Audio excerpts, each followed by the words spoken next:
Dan itu didawuhkan juga oleh Rasulullah SAW. Tuba liman amana bi walam yaroni. Yang hebat itu imannya orang yang enggak melihat saya. Makanya masyhur itu, malaikat ditanya Allah, siapa imannya yang paling kuat? Ya kita, karena melihat engkau langsung ya Allah. Para nabi.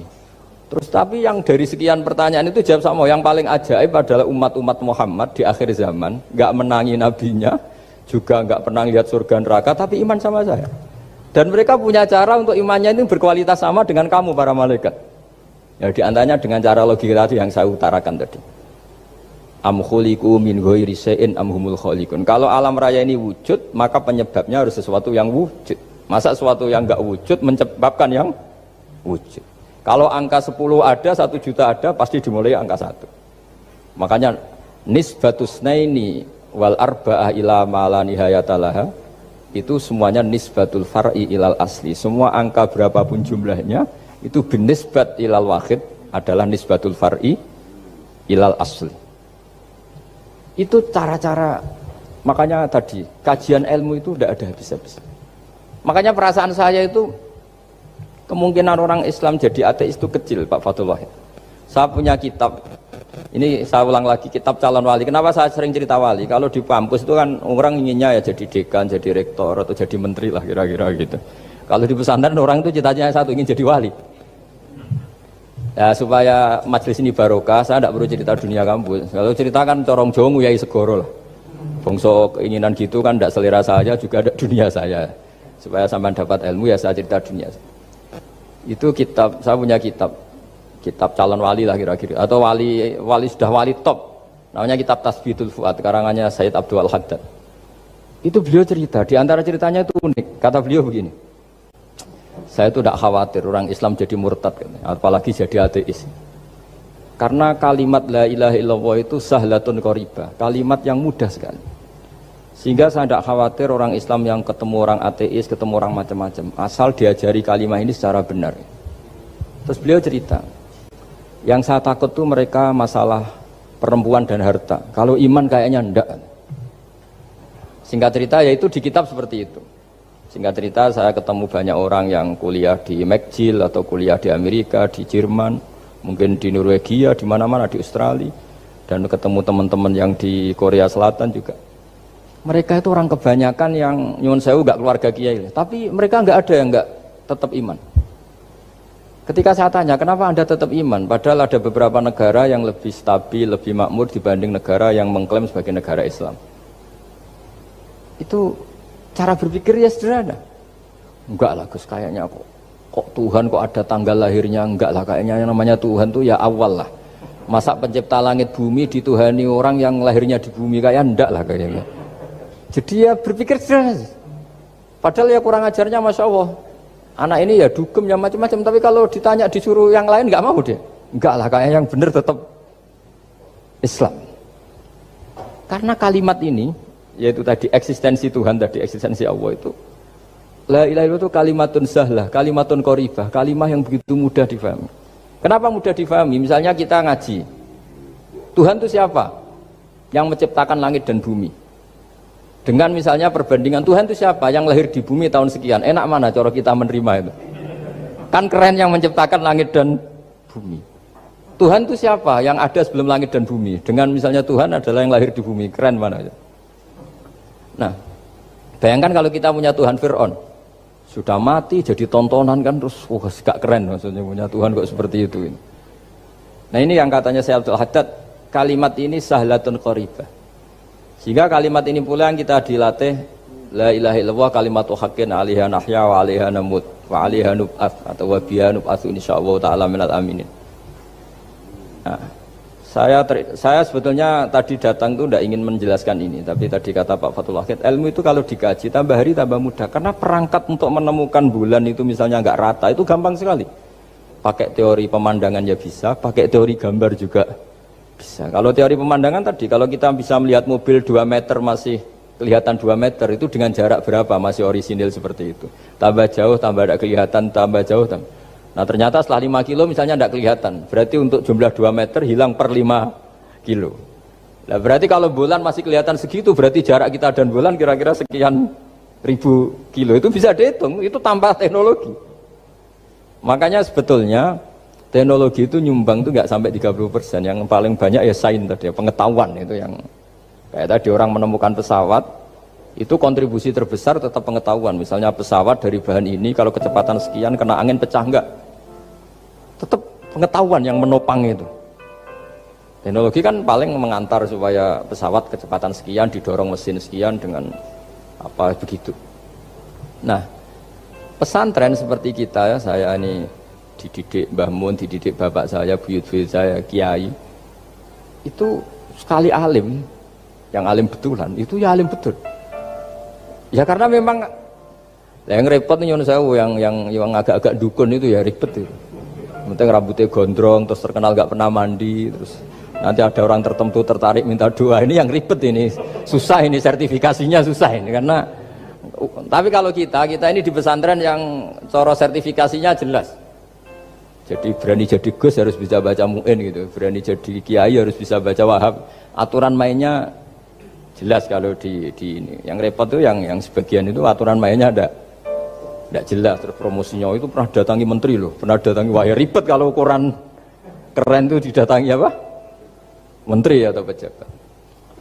Saya teruskan ya, karena ilmu itu harus menyelamatkan kita sampai di depan Allah Subhanahu wa Ta'ala. Nah, ketika kita menyifati Allah itu az-zahir, zat yang begitu jelas. Itu kalau kita kan kok begitu jelas padahal nggak bisa dilihat, terus kita sendiri tidak pernah melihat. Tapi eksistensi Tuhan sebagai Tuhan, yaitu al-wajibil wujud, itu jelas sekali karena nggak mungkin suatu yang wujud diciptakan oleh yang tidak wujud. Kenapa harus awal? Masa pencipta datangnya terlambat? Terus juga harus bakok itu abadi atau al-akhir kalau dalam bahasa Quran. Masa zat yang superior kemudian kalah sama yang diciptakan? Berarti nanti ada kekuatan besar yang mengalahkan Tuhan. Ya kan ya aneh, kekuatan ini dalam kendalinya kemudian Allah kalah kan tidak mungkin. Makanya disebut al-akhir. Allah pasti tidak ada yang mengalahkan. Terus diantaranya lagi disebut qiyamuhu binafsihi. Kalau dalam bahasa Quran disebut al-qayyum. Zat yang berdiri sendiri. Gak boleh Tuhan butuh yang lain. Kalau butuh yang lain berarti bergantung pada yang lain. Dan nggak usah jadi Tuhan lah kalau masih butuh yang lain.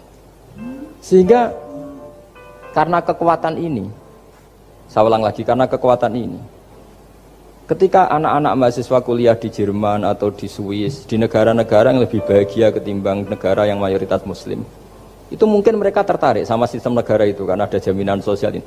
Tapi nggak pernah tertarik sama Tuhannya negara itu. Karena dihitung-hitung tadi Tuhannya mesti keren kita gitu.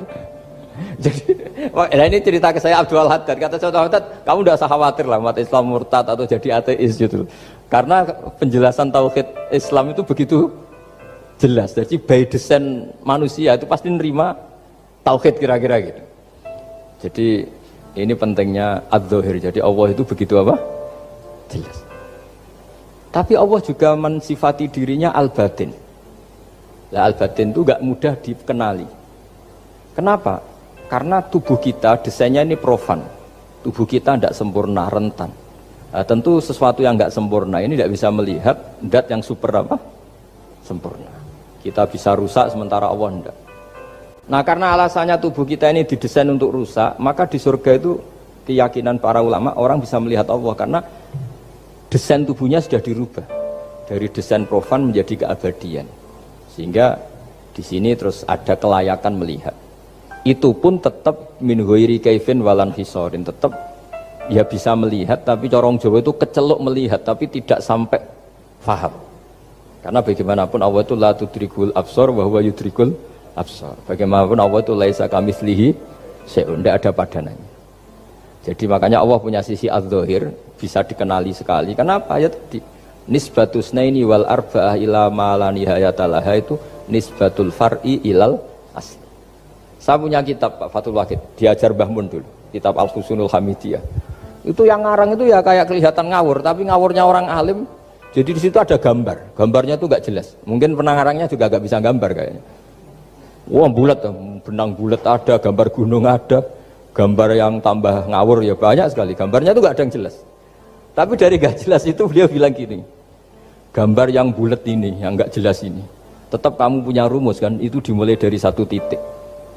Mbok gambar gedung tingkat 5, mbok gambar hutan ada harimaunya, tetap dimulai dari satu titik. Ya alam raya ya seperti itu, mbok ada Mars, cek mau ada Jupiter, kayak tetap dimulai dari situ titik. Nah, ini namanya nuqtatul wujud, titik kewujudan, yaitu Allah Subhanahu wa Ta'ala.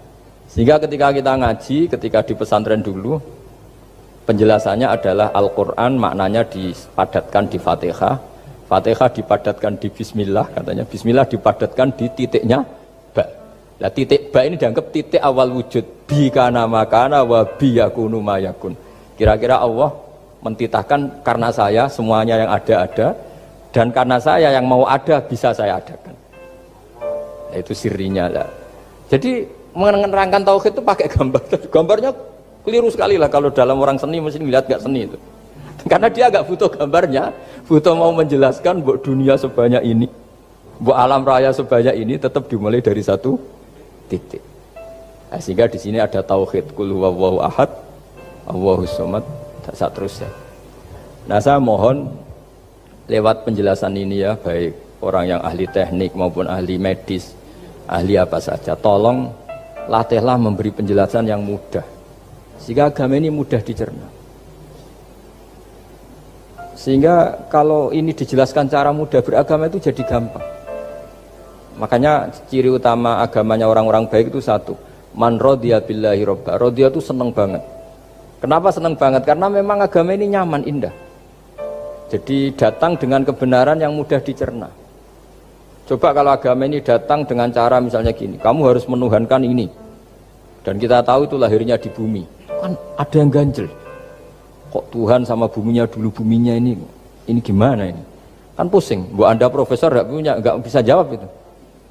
Tapi kalau Tuhan itu adalah yang ada sebelum langit dan bumi, kan ya iyalah, masa Tuhan terlambat datangnya, kan terus enak gitu, menerimanya itu.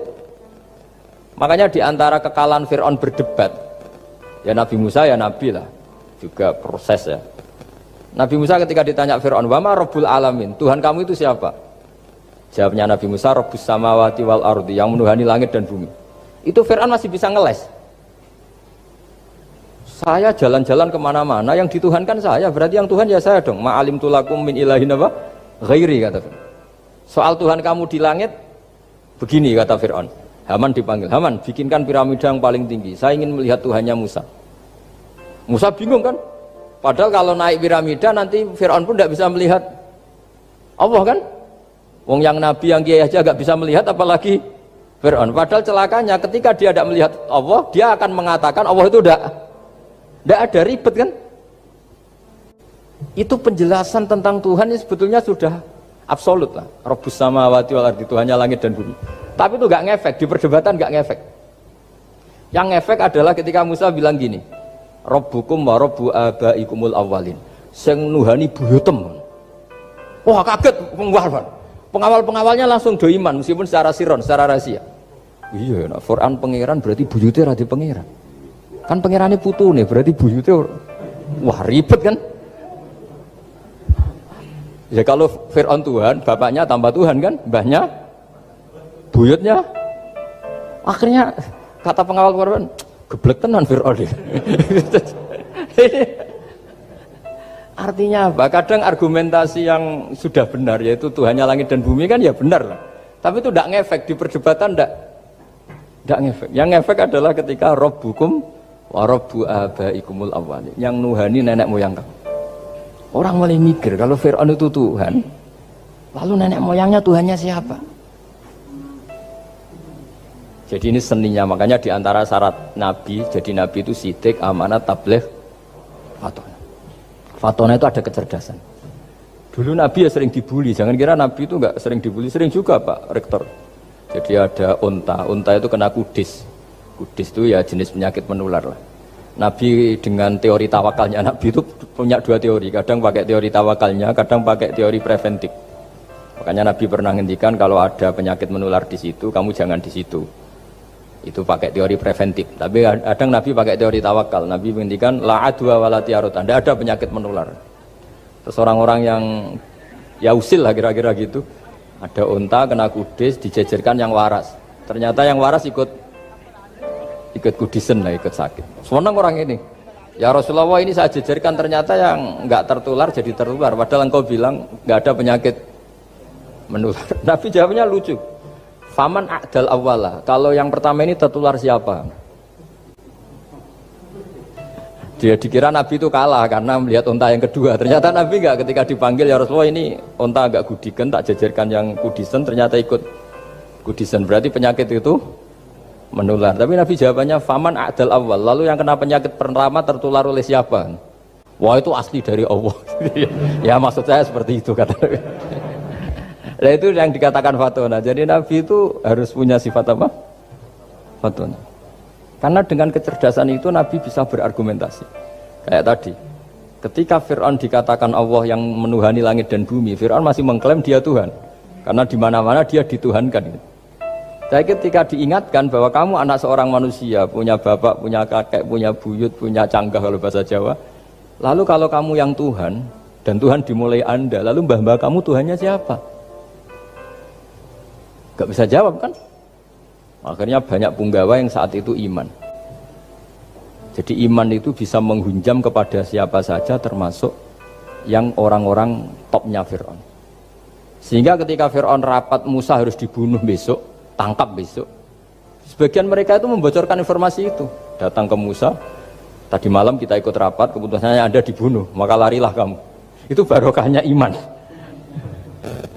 Artinya ya karena logika Musa lebih masuk akal, ya mereka lebih percaya sama Musa. Tapi gara-gara profesi ya tetap kerja, dan yang mulai ribet dunia. mulai ribet. Jadi makanya kamu jangan tanya kaifa hukmul mukmin sing yukhfi imanahu, bagaimana hukumnya orang mukmin yang menyembunyikan imannya demi aman. Ya tidak usah kamu jawab. Kalau kamu jawab boleh, ini kok kayak pecundang. Kalau kamu jawab haram, pernah terjadi itu. Wa qala rajulun mu'minum min ali fir'auna yaktumu imana. Ini khazanah ya, jadi saya mohon mengkaji Islam itu harus dengan sisi-sisi yang bisa difahami orang pinter juga orang bodoh. Kata Imam Ghazali banyak, karena hadatin itu harus difahami orang pinter juga orang bodoh. Terus contoh yang paling populer tentu sering saya utarakan masalah iddah. Iddahnya orang terceraikan itu 3 kali masa suci. Kalau menurut Abu Hanifah 3 kali masa haid. Orang pinter tahulah kalau perempuan sedang haid, menstruasi pasti sedang tidak hamil. Sehingga kalau dia sudah haid 3 kali ada kepastian tidak hamil. Kalau tidak hamil artinya apa? Nggak ada sperma dari zaut awal, suami pertama yang jadi anak dia. Padahal tujuan iddah adalah nanti kalau di hubungan suami istri sama suami kedua, jelas anaknya suami kedua. Tapi kalau andaikan tidak ada iddah kan, malam hubungan suami istri, pagi bentrok cerai, terus kawin. Kumpul suami istri lagi, terus nanti anaknya itu anaknya siapa? Kan nggak jelas. Kalau sampean bisa klaim lewat DNA, DNA juga mungkin secara ilmu objektif Pak Rektor. Masalahnya juga bisa disuap kan? Saya sering dibantah orang-orang itu. Wah Gus, DNA itu otoritatif karena gini-gini, nggak mungkin, bohong kamu. Ya DNA-nya nggak bohong, pegawainya bisa disuap kan? Kayak nggak tahu manusia apa nggak tahu Indonesia, nggak tahu terus. Itu yang sensitif itu, yang mulai wilayah sensitif itu. Kayak gak tahu manusia apa kayak gak tahu Indonesia? Manusia aja ya sudah. Berarti Anda sangat nasionalis. Jadi ribet kan? Maka dianjurkan ada iddah. Dengan iddah selesai berarti benar-benar perempuan ini baru atur rohmi, rahimnya steril dari unsur mani zaut awal. Dan kalau 3 kali masa suci itu artinya apa? Kira-kira 3 bulan. Kira-kira ya, wal mutallaqatu yatarabbasna bi anfusina salah satu apa? Quru. Pertanyaannya kalau 3 bulan, andai kan tidak pakai teori ilmiah, menstruasi itu sudah teori ilmiah. Ada yang tanya ke saya, Gus kenapa harus sampai 3 kali, padahal menstruasi pertama pasti sudah ada hamil? Saya jawab, menstruasi pertama itu namanya keluar darah, nggak ada jaminan kalau itu haid, bisa saja keluar darah karena kaget, karena kecelakaan, karena apa. Sehingga kalau misalnya perempuan diceraikan, Gus saya sudah haid, yang jamin kalau itu haid siapa? Maksudnya keluar darah dengan makna tidak hamil. Bisa saja keluar darah kali ini faktor kaget ya, atau faktor kecelakaan. Tapi kalau sampai 3 bulan, karena per bulan haid sekali, itu meskipun haidnya keliru, haid keliru itu misalnya sebetulnya itu enggak darah haid, tapi darah penyakit, istighathah, Kan tetap kelihatan, masa 3 bulan gak blending cara Jawa? Kan mesti bentuknya tubuh sudah berubah. Artinya kata ulama-ulama, agama ini gak bisa hanya mengacu ilmu. Kalau mengacu ilmu haid sekali sudah cukup. Tapi kenapa harus 3 kali? Karena itu 3 kali, orang awam tahu semua kalau itu sedang hamil atau tidak hamil. 3 bulan dari dicerai kan kelihatan kalau hamil ya bentuk tubuhnya sudah rubah, kalau enggak. Intinya agama ini harus agama yang mudah difahami orang pinter, juga difahami orang yang tidak pinter. Kayak tadi bulan tadi, saya juga gak ngira kalau orang goblok jadi pinter itu. Jadi ini cerita ya, jadi supaya kita meskipun di lembaga kampus, di lembaga modern, jangan lupa tradisi-tradisi kebodohan ya diabadikan lah kira-kira itu, karena bodoh kadang ya penting.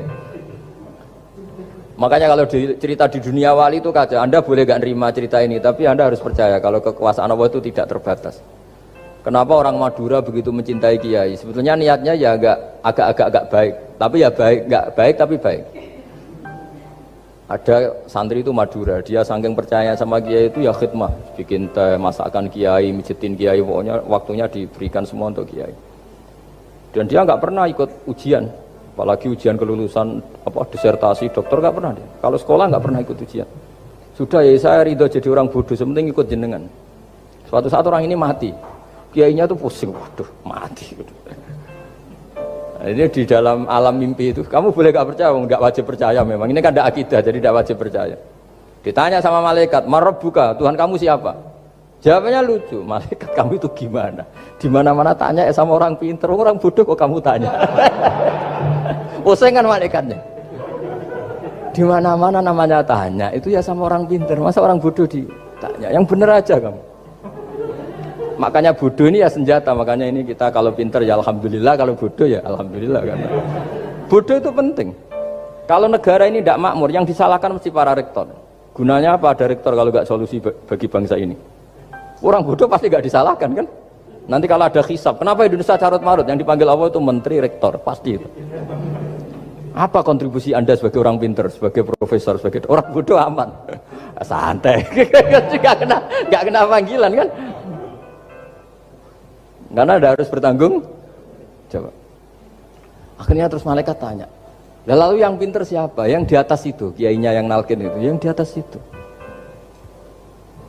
Walhasil kiainya itu karena wali itu denger, ya boleh cung bodoh kok terus nganti wis mati. bodoh kok kamu bawa sampai mati. Jadi kadang orang bodoh itu ya pinter tadi, malaikat tuh kamu tuh gimana? Di mana-mana tanya itu ya sama orang pinter. Orang bodoh kok kamu tanya? Ya ribet kan kalau sudah ketemu seperti itu. Nah, Nabi juga sering ngalami dialek sama orang bodoh. Kadang Nabi yang ngalah, kadang logikanya orang bodoh itu lebih gampang. Itu ada orang pencari dop itu semacam kayak biawak ya. Tapi tidak biawak, kayak semacam biawak. Itu ketemu Nabi, kamu tahu kalau saya ini Rasulullah? Tidak tahu ya. Ya kamu harus iman kalau saya ini Rasulullah.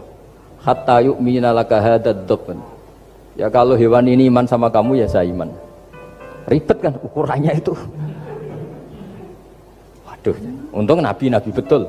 Terus Nabi tanya, Dop, kamu tahu kalau saya Rasulullah? Terus Dopnya saat itu bisa bicara asyhadu annaka Rasulullah, terus baru iman. Imannya tanya, kenapa kamu iman sama Rasulullah? Hewan aja tahu kalau dia Nabi, apalagi manusia. Sehingga di masyhur itu di acara-acara kita kalau wadhabbu wal ghazalah yasyadani laka bir risalah itu wadhabbu wal ghazalah yasyadani laka bir risalah. Sehingga kekeliruan kita, saya sering ngomong di mana-mana, matur di mana-mana. Masyarakat Indonesia mayoritas ya tetap yang enggak pinter. Orang Islam mayoritas yang enggak pinter.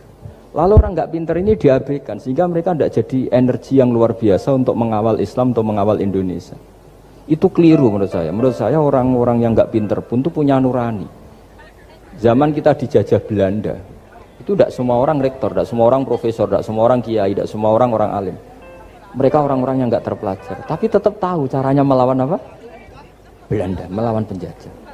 Karena tadi manusia ini diciptakan itu sudah punya pengetahuan. Seperti mukadimah dibaca Pak Rektor, Iqra wa rabbukal akram alladzi 'allama bil qalam 'allamal insana ma lam ya'lam. Jadi bawaan manusia itu akan tahu untuk sesuatu yang perlu diketahui meskipun dia orang bodoh. Seolah lagi meskipun mereka orang apa? Orang bodoh. Nah, di sini ini Islam datang yastawi fistifadatiha fistifadati syariah ar-rijalu wasibyan, bahwa ukuran kebenaran itu adalah siapapun mudah tahu. Bahwa angka 2, angka 3, angka 5 itu adalah far'ul wahid, cabang dari angka 1. Fal aslu huwal wahid, yang asli adalah angka 1. Dan 1 ini harus 1. 0, itu ditemukan untuk setelah ada angka 1, jangan keliru kamu.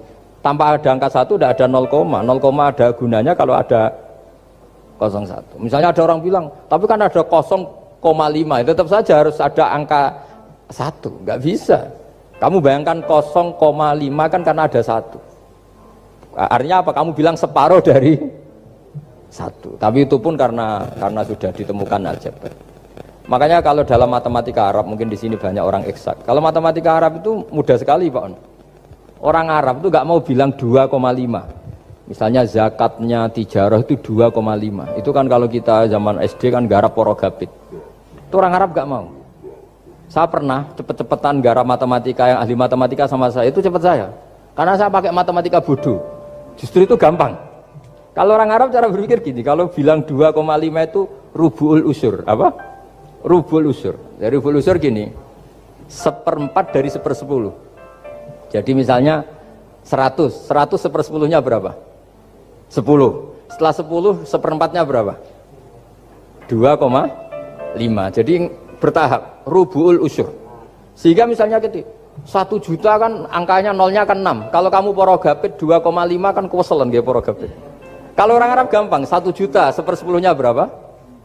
100. 1/4-nya 25. Berarti 2,5-nya 1 juta 25.000. Orang Arab bilangnya rubu'ul usur. 1/4 dari 1/10. Jadi di 1/10-kan dulu baru di 1/4. Jadi lebih cepat. Sampai pakarnya tanya, Gus kok bisa gini? Wah, aku anak kiai ngawur ya. Saya ini, makanya banyak orang pesantren itu pintar matematika. Sebetulnya matematika yang model, ya sebenarnya kayak agak model bodoh itu. Tapi itu gampang, orang awam gampang. Kalau kita kan enggak, misalnya zakatnya zuru, zakatnya tanaman itu 1/10 atau 1/20. Kalau orang Arab enggak mau 1/10 atau 1/20. Berarti kalau 100 ton atau 100 pintal berarti berapa? 10 atau 5 kan? 1/10-nya 100 berapa? 10. Kalau 1/20-nya 5. Kalau hitung-hitungan di fikih zakat orang modern kan 1/10 atau 1/20. Kalau orang Arab nggak mau bilang gitu. Zakatnya zuru itu al-usur 1/10. Berarti per 100 ton misalnya 10. Atau nisful usur, separuh dari 1/10. Jadi nggak mau bilang 1/20. Usur atau nisful usur. Gampang mana coba? Ya kan, usurnya kan 10. Kalau nisful usur 5 atau 1/20. Daripada gawe porogapit, wah seruat. Jadi kita ini yang kelihatan goblok matematikanya ya pinter juga gitu. Meskipun juga tetap goblok karena tidak nekuni gitu. Sehingga di pondok itu ya dulu diajarkan faraid, falak itu ya gampang sekali karena memang hitungan Arab gitu. Kalau bilang 2/3 itu sulusani apa? Jadi 6. 2/3-nya 6 berapa? 6 sulusnya berapa? Sepertiganya 2. Nah, sepertiga itu sepertiga 2 kali. Berarti berapa? 4. Ya, 6 itu 2/3-nya kan? Pokoknya bahasa Arabnya sulusan. Kalau orang terjemahnya berapa? Kalau orang 2 kali sepertiga, Pak. 2/3. Sulusan itu 2/3. Nah, itu kalau orang Arab bilang enggak 2/3, sulusani. Sepertiga 2 kali. Jadi 6 di sepertiga dulu 2. Nah 2 itu 2 kali. Berarti berapa? 4. Jadi itu. Nah Quran itu ya kira-kira gitu. Jadi kelihatannya goblok, tapi itu pinter itu. Yang porogabit kelihatannya pinter tapi tidak pinter. Ukuran orang pinter yang mempermudah yang sulit, jangan mempersulit yang mudah kan itu. Makanya saya bilang ini yang pinter yang mana itu. Nah, saya kembali lagi ke tadi. Jadi agama ini datang dengan sebegitu mudah. Sampai matematika yang katanya sulit, itu matematika Islam itu mudah sekali. Karena tadi, misalnya kalau 1 miliar zakatnya 2,5% berapa? Kan pusing kan? Tapi kalau kamu pakai teori rubul usur 1 miliar, usurnya 100 juta. Seperempatnya 25 juta. Berarti per 1 miliar.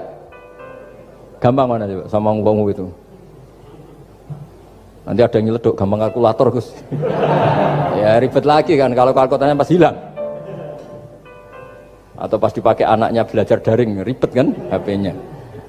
Jadi ini cerita ya, jadi seperti yang dikatakan Pak Rekro tadi, sebetulnya ciri utama ilmuwan atau ulama atau profesor atau doktor itu usahakanlah yang mudah itu, yang sulit itu menjadi apa? Mudah. Yuridu wa bikumul yusra wa la yuridu bikumul usra. Sehingga kata Imam Alamudi, dia menjadi wali besar itu justru karena belajar tauhid. Yang dari belajar matematika tadi, dari matematika dia tahu bahwa angka berapapun jumlahnya itu binisbat ilal wahid, itu semuanya nisbatul far'i ilal asli. Semua itu cabang dari satu.